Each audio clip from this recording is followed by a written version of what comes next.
Thanks for joining the sixth installment of our ongoing webinar series, Beyond the Headlines, the Current and Future Economic Impact of COVID-19. Today's webinar focuses on a critical economic issue for our region, affordable housing. Trying to make sense of critical issues is one of the reasons our center was founded in 1997 as an applied social research branch of FIU, dedicated to inform public policy in the region.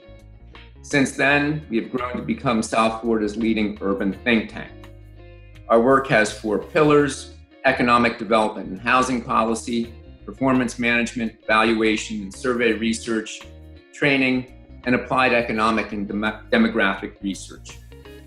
Decision makers in the public, private, and nonprofit sectors turn to us for thought leadership and policy guidance to improve their organizations and communities. We are evidence-driven and dedicated to enhancing the quality of life in our region. I hope you continue to follow our work on social media to see the depth and breadth of our community engagement. Now let me turn to brief biographies of our presenters, Mr. Rene Rodriguez.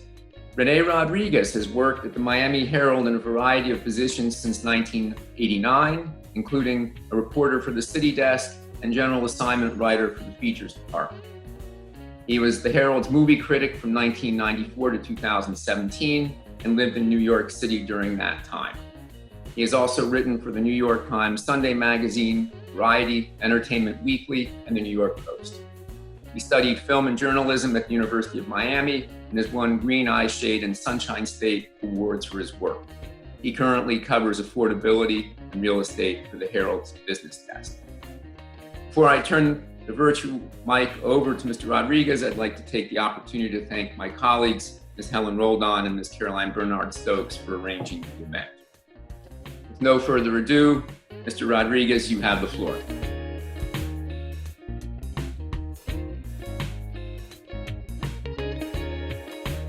We spent about a year kind of taking a look at where we were as a city and how we got here.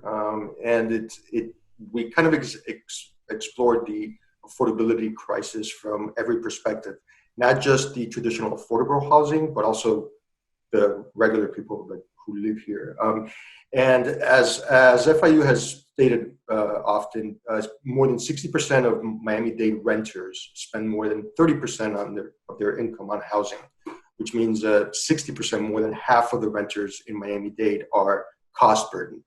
And as you go down the income bracket, that burden becomes greater and greater. At the same time, our population exploded from 2010 by 500,000 people. So we have about 2.8 million people living in Miami-Dade County right now. And one easy way to think about the economic disparity in the city is if you think of the design district and you think of Midtown. You can go to Louis Vuitton in the design district and spend $10,000 on a purse. And then you can walk 2 blocks and go to Target and buy a shower curtain for $5. And I think that's a really simple way of thinking about the economic disparity in the city. It's not just the traditional low-paying jobs that are not keeping up with the economy, but it's also every bracket of employment, from like computer software to lawyers, are not making enough to pay their rent. And so what's happened is you're seeing traditionally historic neighborhoods, you're seeing neighborhoods like Little Haiti, you're seeing Overtown, you're seeing Liberty City, which have been traditionally cultural places, Little Havana. You're seeing people moving into those areas because that's the only place where they can afford to live. And you keep squeezing out that lower income population that has no place left to go.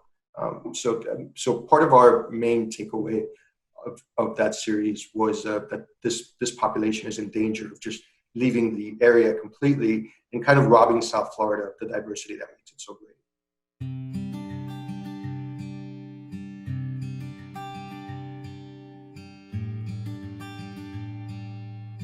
I mean, almost immediately when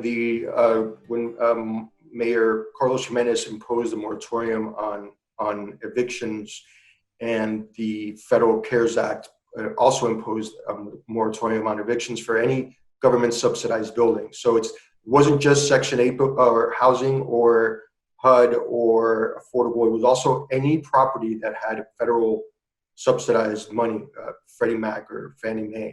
And that really helped a lot in terms of stenching, the flow of evictions that we were expecting to see happen. We've actually only heard of 2 cases right now in the entire county of people who live in government subsidized buildings being served with a 3-day notice. And as soon as we reached out to them, the landlord rescinded those notices. So in March of this year, 93% of renters across the United States were able to make either a full rent payment or a partial rent payment. In April, which was after the lockdown had gone into effect, that figure dipped to only 87%. We were expecting to see a bigger dip in that. We don't have the May figures yet. But what that tells us is that people who are unemployed, have lost their jobs, and were economically deprived to begin with, have been using the Federal CARES Act, the $600 in unemployment weekly, plus the state unemployment check, which is measly, but at least it's something. And they have been using that money primarily towards rent. And they've been relying on community assistance for food, for other kind of necessities. But people are not neglecting their rent. They're actually more mindful now than ever of the importance of having a roof over your head, because we don't know how long this is going to go on. The question becomes, how long does this stretch out? Our state unemployment rate, they just announced on Friday, went from 4.4% in March to 12.9% in April. And it's supposed to rise a lot more in May. And our state revenue was off $878 million. A lot of that has to do with hospitality, hotel, restaurants. And again, these are all industries that employ a lot of low-income families. So the 2 things are kind of interlocked. As of right now, we seem to be weathering it okay, but the Federal CARES Act runs out at the end of July. And we don't know what's going to happen when that federal money stops coming in and people still have not found a job.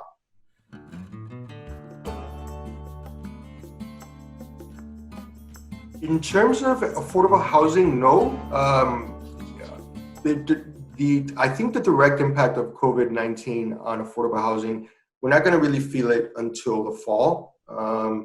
We have seen that pretty much everything that the county had in play, whether it was that we're getting ready to review the special area plans to make sure that developers couldn't come into a neighborhood that's economically deprived and just buy it all out. We had the FIU Affordable Housing Master Plan that was before the City Commission. All those things are frozen now because of the COVID virus. So in terms of, we finally had the top slot of importance, I think, within city government and county government, in terms of this is something that needs to be dealt with immediately because the center won't hold. But with the COVID-19 thing, I think it has dropped in terms of priority with government, and that's troublesome because things are going to get a lot worse before they get better. And if affordable housing is not part of that equation, it's going to exacerbate a problem that was already at a crisis mode to begin with.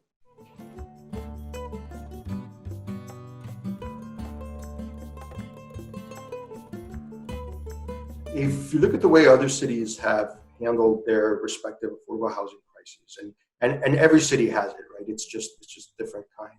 I mean, you've seen things like Washington, D.C., they have equitable development, which is kind of similar to what we do here, but different. And the idea is, for example, if you want to build, they did it with this bridge that they built, and they built this bridge that's a pedestrian bridge.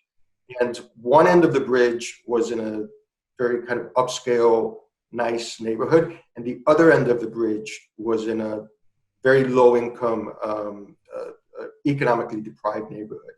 And so what they did in Washington, D.C. is they said, well, we'll let you build the bridge, but you got to spend as much money on this side, the side where people live, but no one necessarily wants to go visit, as you have to do on the other side.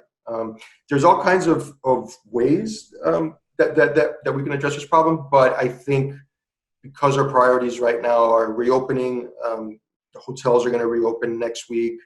The moratorium on evictions, on market rate evictions, is lifted on June 2nd, I believe. I think the biggest stumbling block I see is getting city governments and city officials to pay attention to this problem right now. I think it's understandable why they would put it on the back burner, but I think that's going to be the biggest stumbling block.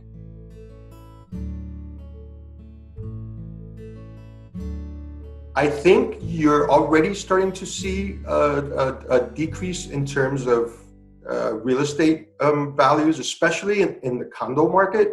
I think the number of condos that are for sale right now in Brickell, I don't have the exact number, but it's a staggering amount. Like, nobody's buying. A lot of those people who buy in Brickell are from out of town, and because of the travel restrictions, nobody's buying. I think you will see a price correction, a much needed price correction in terms of real estate prices, right? Like the Miami-Dade market right now is overpriced and has been for a while because of demand.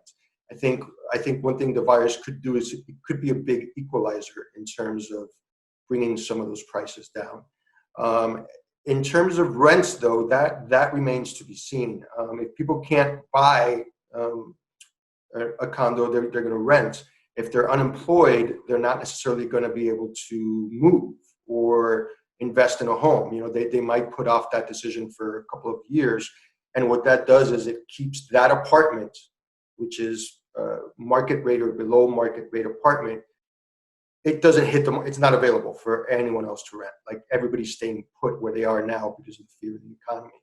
And so what happens is there's no way for someone who wants to move up to like a nicer apartment or a better apartment to, like, there aren't going to be any available at their price ranges. So it creates a backlog of demand, which will just exacerbate again the demand that there is for affordable housing.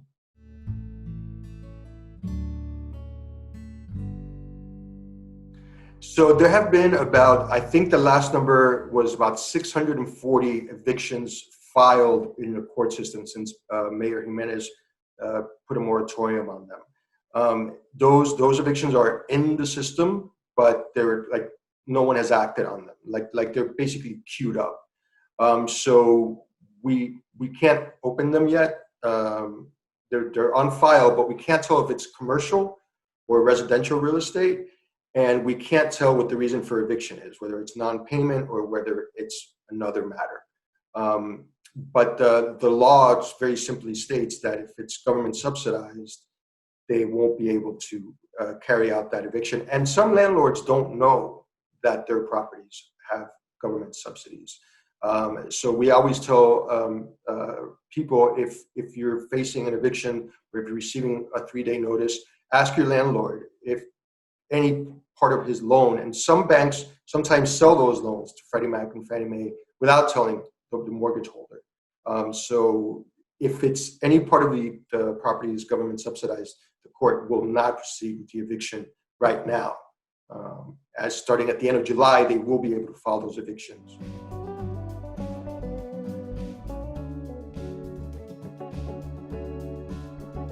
Like I said before, like, every city has handled it differently. I think Denver has done something really interesting, which is similar to what you mentioned, which is they did create like a separate arm of, it's not separate because it works for the city government, but its primary focus is on housing. And they have resorted to inventive things that are particular to Denver, like a tax on marijuana, which I think the first year it was a 1% tax. And it brought in so much money that they raised it to, I think, 2% or 3%. And what that department does is it just focuses primarily on kind of processing applications and helping developers who want to build affordable or workforce housing not have to go through the whole spiel of the city. And that's something that FIU is proposing in its affordable housing master plan, which I think is a great idea. Just create an institution that works with and for local government, but is not tied to all the red tape and the permits because it's a matter of urgency, and it's something that has to be acted on now.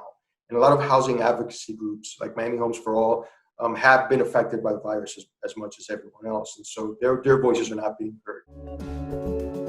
This is a continuation of our series on the COVID-19 pandemic and what its impact is on the South Florida community.